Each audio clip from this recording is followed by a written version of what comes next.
The question that I always ask for a session like this is, what brings you here? Well, I haven't been able to do yoga for a while, nor hike, or do the things I really enjoy, because I tore my meniscus back in July of 2013. Okay.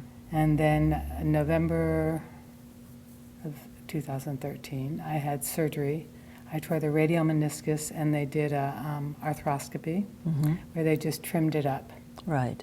And then subsequently, about 3 months later, so this would be around March, February, I was back to hiking, back to yoga, on a low key, but I started, I hiked 4 days in a row, and it became painful again.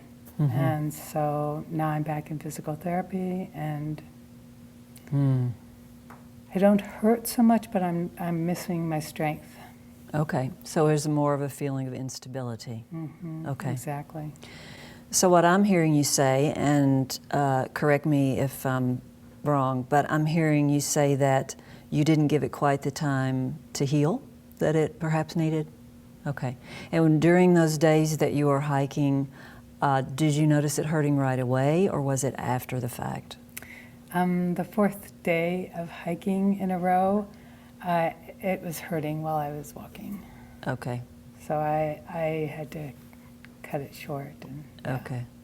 So your healthcare professional now, what are you hearing? What's the diagnosis? Is it retorn or? Well, I haven't gone back for an MRI.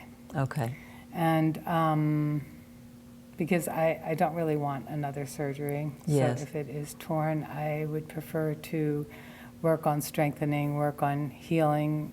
I feel like, because I can walk now, but I feel like if I get stronger, then I can assess it better. I'm not in any kind of acute pain. Okay. So I just want to get stronger, and I haven't had a diagnosis if it's a tear or if it's just continuing to heal. Okay. So I keep hearing you use the word strength and stronger. So is that your intuition saying, this is what my knee needs? Yeah, and to be balanced. And so maybe you're not quite sure how to go about that. Is that correct? So, okay. Yeah. All right.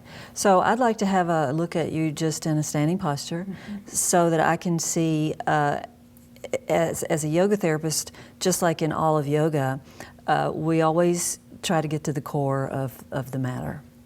In other words, what I'll be looking for is, are there any tilts or shifts in the pelvic rotation that may have set you up for a vulnerability in that knee to begin with, okay? Exactly. Then I'll be looking at your feet to tell me what kind of story they have for me as far as what's going on in your hips.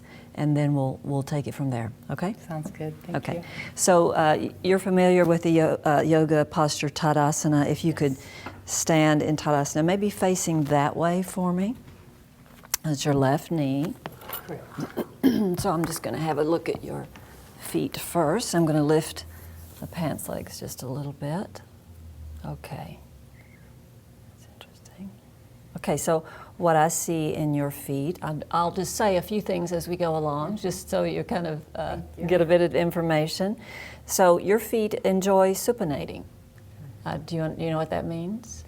No, they're not actually. They like to turn out, which means that, and particularly your right one, which means that you weight bear predominantly in your outer foot. True. The base of your big toes don't have a hard time coming down, but it's the inner heel that gets a little bit uprooted. Yeah. So that's good information there about your hips. That tells me there's a pretty good chance that the hips are tilted one way or the other that may have been throwing the knees off. All right? So let's have a look here. And I get a corn on the side of that foot. Oh, there you go. So, there's that weight bearing. Bears that out too. All right, now may I touch you? Yeah. I'm going to place my hands on your pelvis.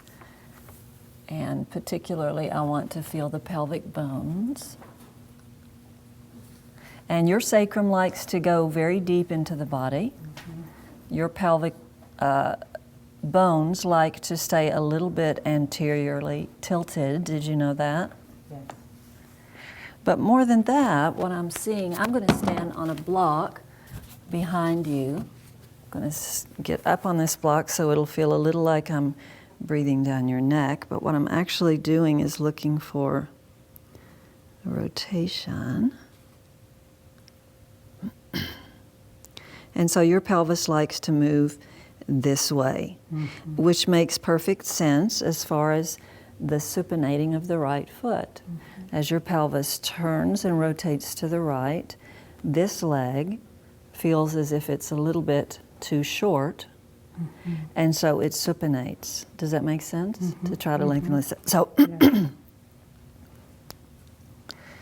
so that's going to make the knees a little bit vulnerable.